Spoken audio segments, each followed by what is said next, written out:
Hi, my name is Millie, and welcome to Noob Crafts.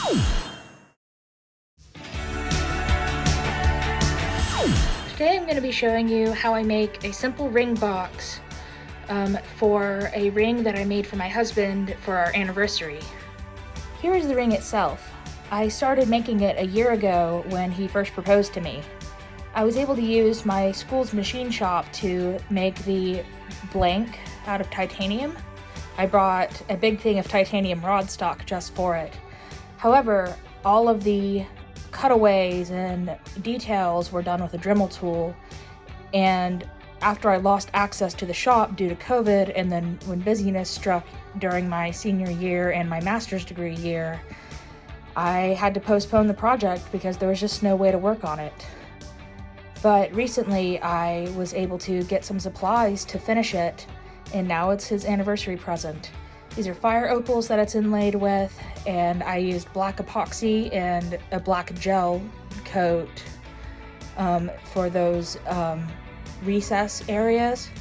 And the lining is a new addition. I made it out of oak that I bent into shape after soaking, and then I stained it black to match the epoxy. And that gave me the idea of making a little oak ring box for it. And so that's what we're doing.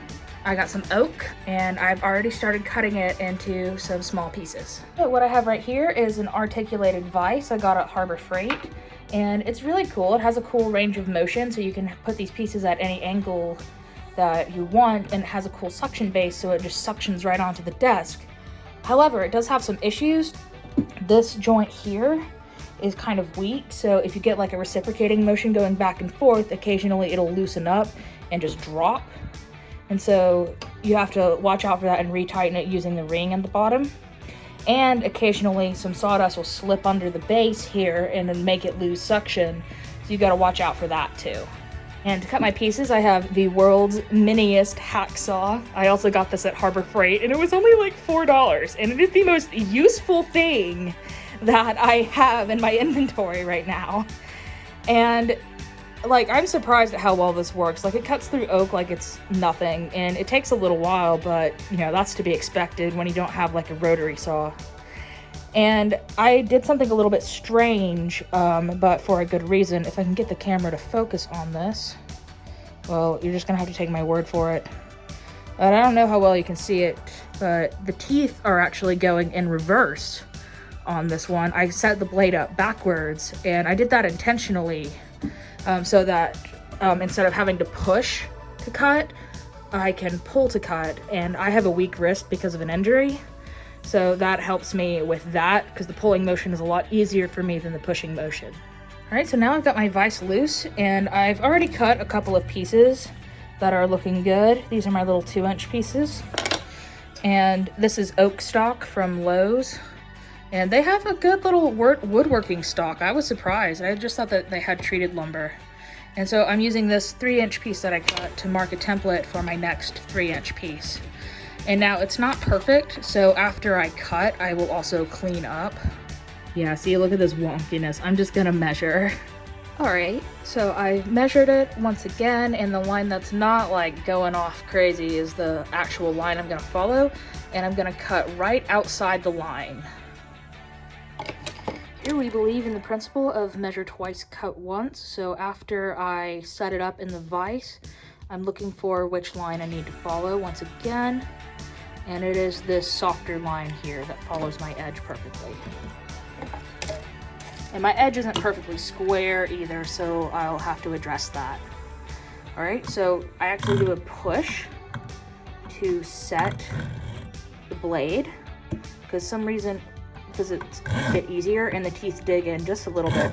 I think this one may have some reverse teeth on it, because that's how I've been able to use it all this time. And so I'm going to shut up, and I'm gonna cut this wood. And this is a one-handed operation.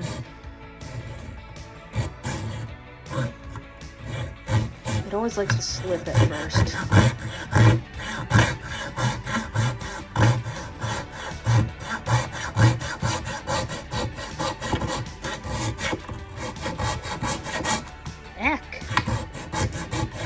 Again, It always likes to slip at first. That's just how it do when you have tiny teeth.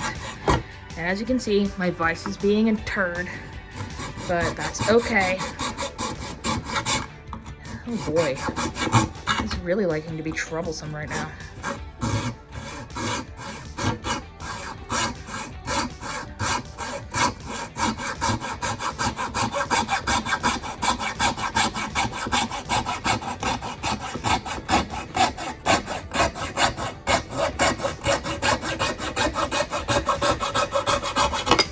And boom, went in the trash. It took me like less than 2 minutes, and I can't tell which edge I cut, but they're both fairly clean. Nothing that a little chamfering on the Dremel won't fix. So what I'm gonna do next is I'm going to chamfer these edges so that I can get them at 45-degree angles and get them mitered together. What I've done now is I've marked out my angles for measuring the 45-degree angles. To do that, I marked a 1/4 inch away from the edge, which is the same as the width of this, and then just connected them with a straight line. Again, I have pretty loose tolerances on this because it's not to any particular spec. It doesn't have to be precise. It's just a fun woodworking project. So I have aligned these pieces so that the grain lines up in a believable way, so it'll look like it wraps around the box. These are the 4 sides, the 2 short sides and the 2 long sides. And after I get them to where they fit nicely, then I'm going to make a cut at the same distance on all of them so that I can separate the box into a lid and a base. And I'll do some more work after that. So what I'm going to do now is I'm going to use my Dremel to take off the bulk of the material here because using a block plane was taking too long for me. Got the attention span of a goldfish. But the block plane works surprisingly well along this end grain. I think that was its original purpose. I'm just surprised it actually works in a direction that's not like with the grain. But I'm going to use the Dremel to take off the bulk of this pretty quickly, and then I'll use the block plane to even it up so that it's one consistent angle all the way down on all 4 pieces.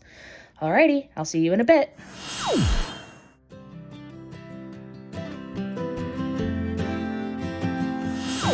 Oh my god, we're gonna use a power tool, you guys. I have my safety glasses on. Alright, so here is how I have my Dremel set up. I've got a sanding bit on there, and I know it's a little wonky. Don't worry, it's not gonna go flying anywhere. It's just kind of how I ended up having it set up for my last project, which was working with titanium, so that was cool. So I'm gonna let you guys listen to some music while I Dremel this wood.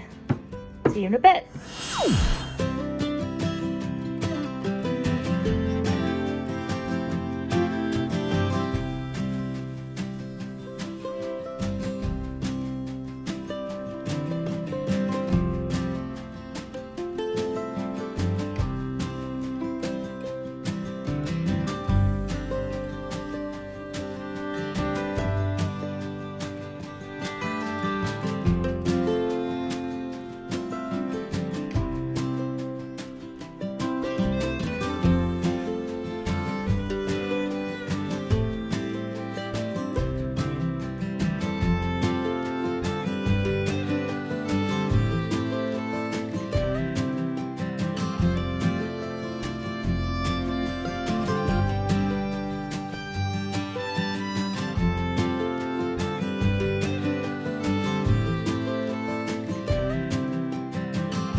Alright, so here is the aftermath. I had the fire alarm go off because of all the dust that I had kicked up with that Dremel, and so I had to open my window, which is just lovely. It's nice out, so no problem, but it's kind of annoying. The annoying thing is that no matter how much I fiddled with this thing, I even started getting it to work, I couldn't get the edges to be flush. They all have this kind of dome shape. It's subtle, but it's enough that they don't fit properly together. So what I'm gonna do is I'm just gonna get it to fit the best I can, because it's better to have something than nothing. And I'm going to use wood glue to hold them together, and then I'm going to chamfer down the edges, and I'm going to paint them so that you don't see where that glue line is. So I'll have a nice painted borders. It'll be all peachy. You'll still get the wraparound effect of the wood. It's fine. It's whatever.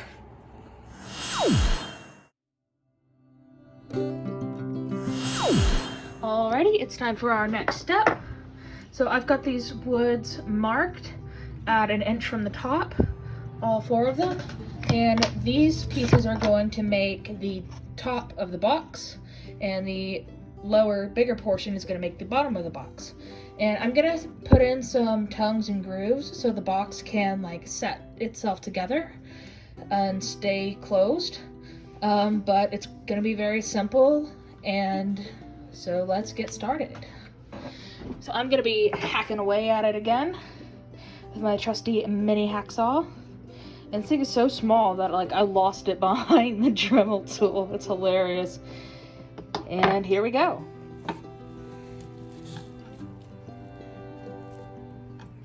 Uh-oh. I lost suction because of sawdust. Give me a second to fix that. Come on. Always gotta check with this thing. It's a really nice little vise. It's just sometimes doesn't like to stay put. It's like it does one job. It does a bunch of different jobs and it doesn't do them all perfectly.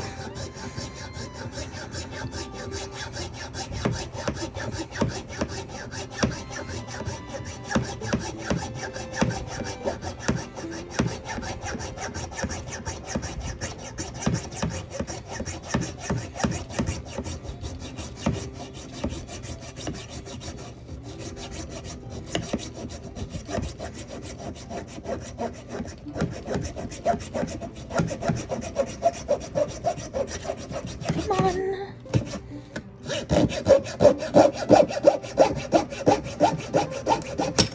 Hiya! And so I shall repeat that with the rest of the wood. Here's the aftermath of that little operation.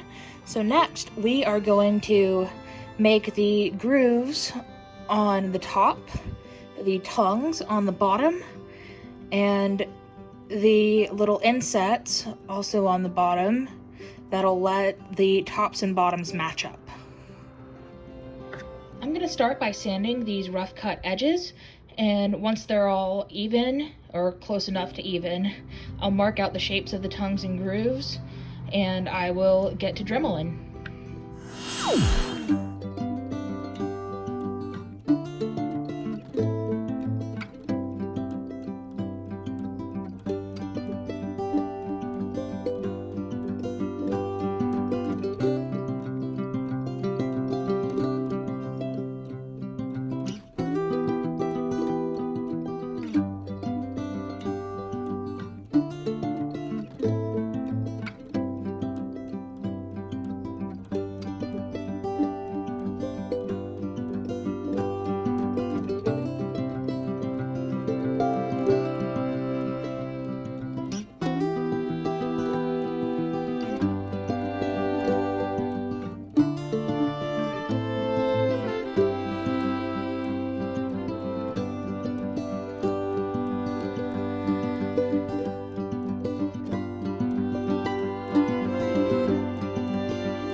Alrighty, I've got my Dremel set up with a little cutter, and I'm not sure if this is carbide or high-speed steel, but it gets the job done.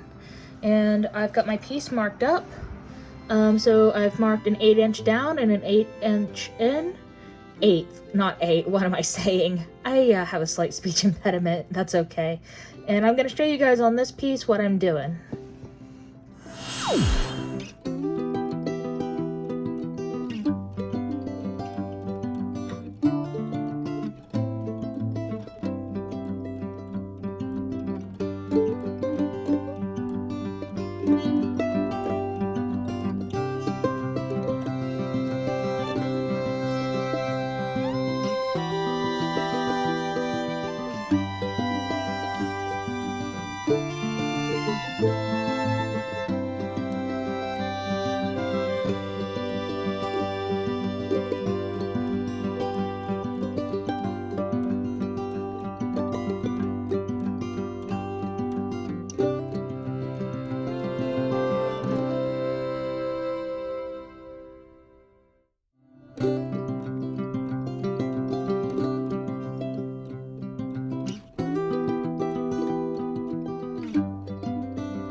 Alrighty, so now all of the lid pieces have a tongue and groove, and so I'm going to go ahead and glue them up, and then we can take measurements for the top of the box.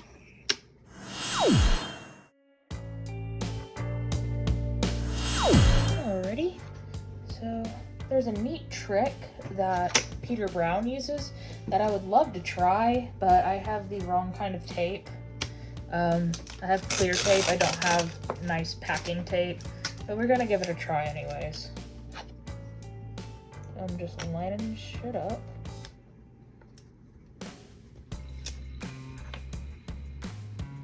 And I'm aligning it by this groove edge because the top can be planed down, like that's no ish.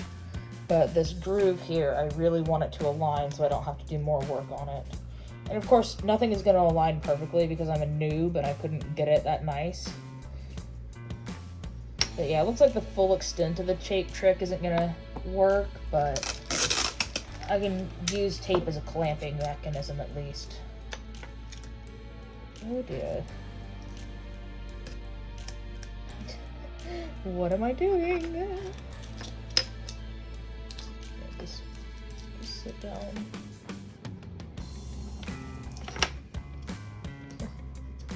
Yeah, this is just gonna be too chaotic for me. Yeah, if I had packing tape, that would be ideal, but I don't.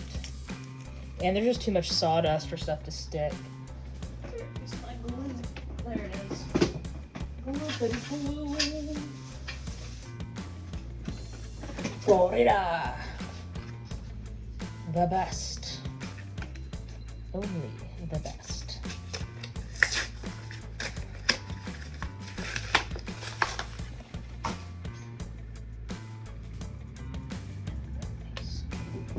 How long does this? Holds in just seconds. Perfect. Cleaning for your dirt, grease and oil. Apply adhesive.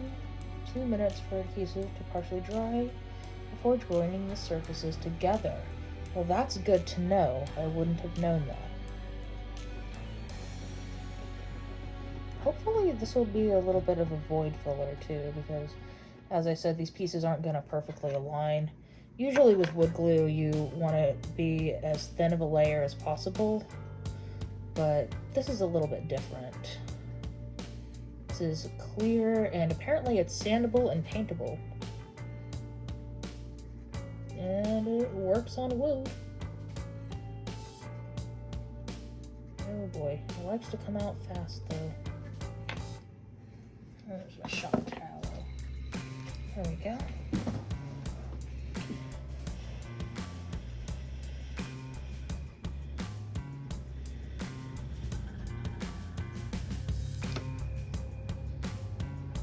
Go ahead and try to stand these up at 90 degrees.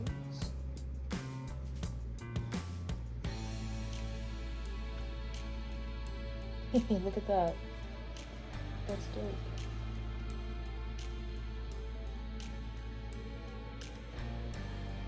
And I'm just gonna kind of hold it until it sets a bit.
So what I'm doing here is just using the edge of my ruler to get a 90-degree angle because my angles aren't exactly 45.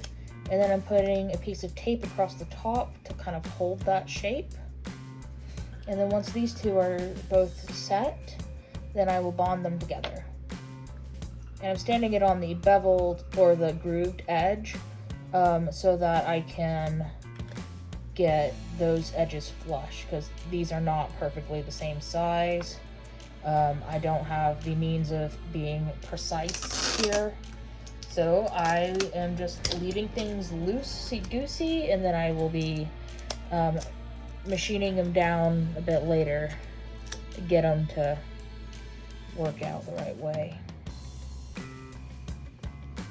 There we go, nice and tight.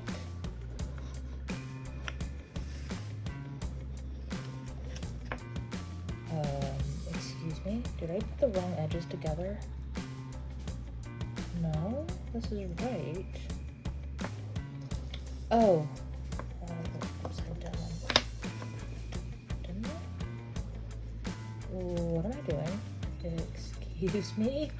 What did I do? That's a technical difficulty. What did I do? Oh, I matched the wrong pieces. Okay, we can fix this. I just need to turn some shit around. God damn it.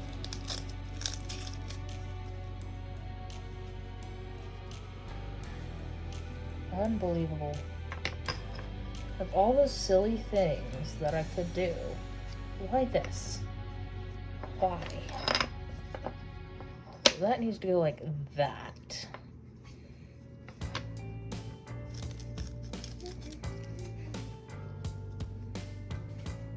Yeah, I guess I had them the wrong way.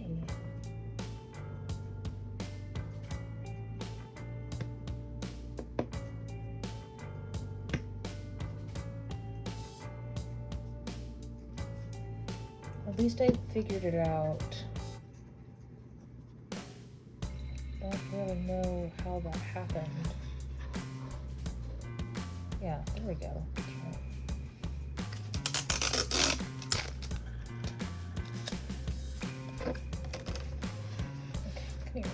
Don't you do it.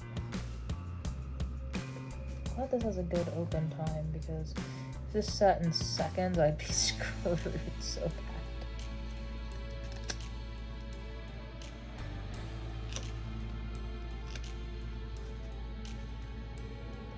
I really hope this fills voids, because I have so many voids. I'm trying my best. I am a noob. I've never made a box before. That's a lie. I have made a box before, but I had a shop and proper measuring equipment. It wasn't my shop, it was a school shop. Okay. Just gonna leave that alone. And I'm just gonna rest them against each other. Oh no. Oh. Oh, I did it again, didn't I? Dadgummit. Y'all, the struggle bus is going choo-choo right now. Ay, ay, ay. What am I doing? Okay, now that time, this was flipped over the wrong way, and so I put these two together the wrong way. Help! Help! Alright, so now this is the right way, and this is the right way, and they're gonna go together like this. I was like, isn't this the same side when I was gluing it? Oh man, it's too late for me to be doing this. What am I doing? I have chores to do. But I wanted to do the woodworkings. The woodworking, I mean the wood struggling. Just make a mess of my desk and say it's an anniversary gift. I'm sure my husband will love that. Just making a mess of the desk. There we go. This will do.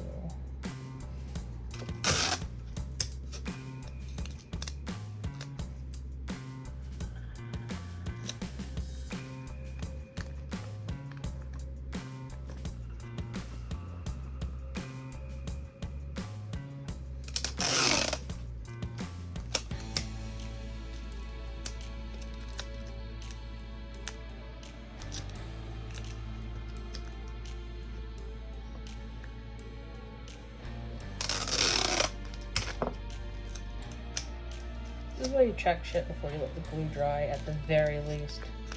You know, ideally you measure twice and cut once, but like, this is noob crafts. We don't have ideals here. There we go. That's a nice 90 degrees. Alrighty, now. There. They fit. Just gonna rest those. Well, I could go ahead and glue them up. I'm gonna do that. I'm gonna go ahead and glue them up.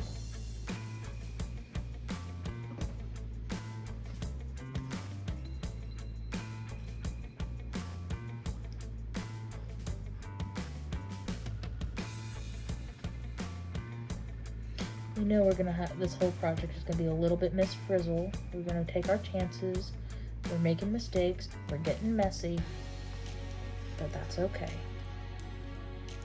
Because that's how you learn things. And I am all about learning. Yay. Hooray for learning. Okay. Since these are holding their angles pretty decently, I've got them glued up.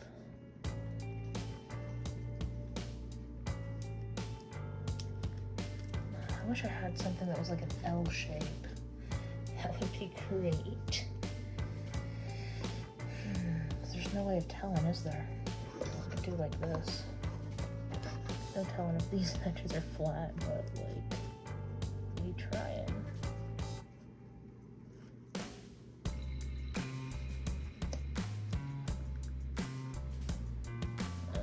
That seems to be making matters worse.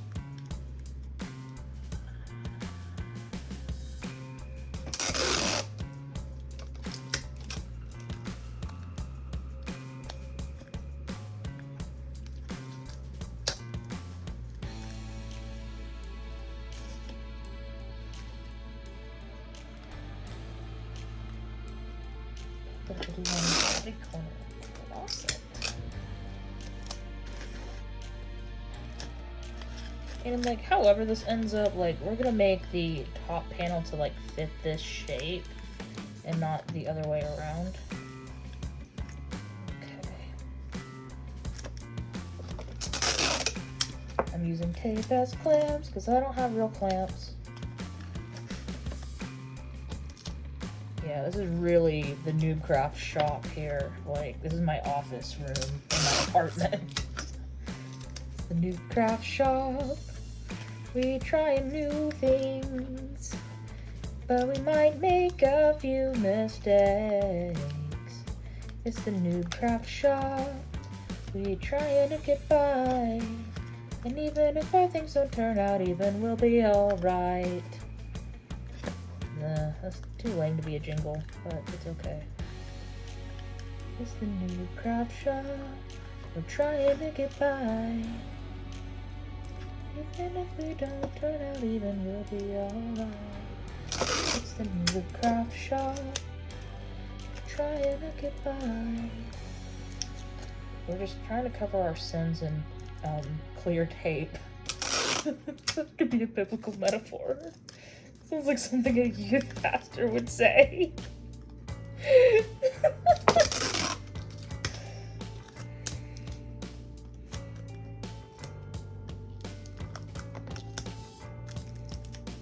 There we go. It's box shaped. I'm trying my dang best here. And I think that's gonna be my stopping point for tonight. See you guys.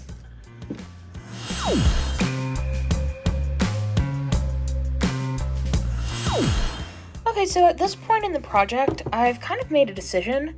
I like the profile of this for a ring box much better than the full height that I was gonna have, which would be like this big. That's way too big for just a little ring or even several rings. So what I'm gonna do instead is I'm going to pretend that this is just a solid piece. I'm gonna take a solid piece and put it across the bottom, just right flush across. And I'm gonna take another solid piece, machine a little bevel into it so that it could be a top that you can set on. And maybe I'll glue two pieces together.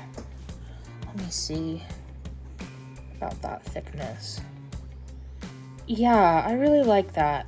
So I'm gonna glue two pieces together after I cut them and then machine away the outer portion of one of them, and we'll have a top for our little box, and that'll be much simpler and look a lot better, I think.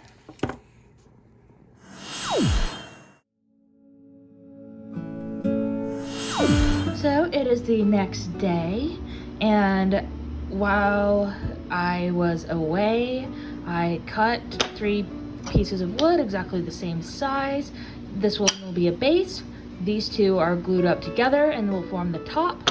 And I have taken the box out of its little restraints. And so this will be the new bottom of the box. This whole thing was originally going to be a top, and as I said, that would be way too bulky. So I'm changing my design.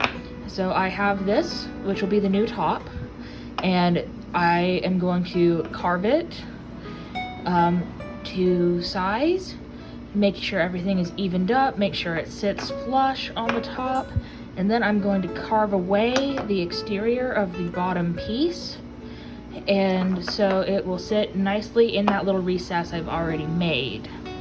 And then we just have the bottom. That will be easy as pie.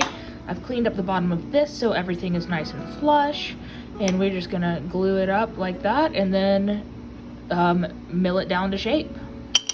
Unfortunately, I can't film this part because I am working downstairs because my husband is upstairs asleep and I don't want to wake him up. And so we will just have to trust what I have done, and we will skip to the assembled box.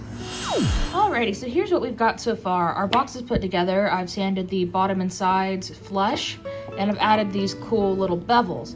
Now, I am going to add the lip to the inside of this so it'll slide into this, and hopefully this helps the fit with this because it's a little bit janky as it stands. We will correct that later and add some things to disguise that, because this ain't precision work, y'all. So yeah, I feel a little bit guilty not being able to show you the sanding process, but here's basically what you're missing. So basically you go sanding one way, then sanding flat, and then sanding the other way. So like,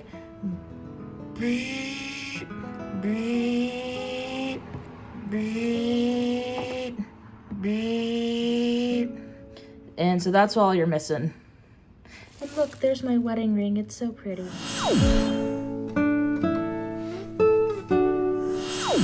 And here is the box after all the decorative sanding has been done.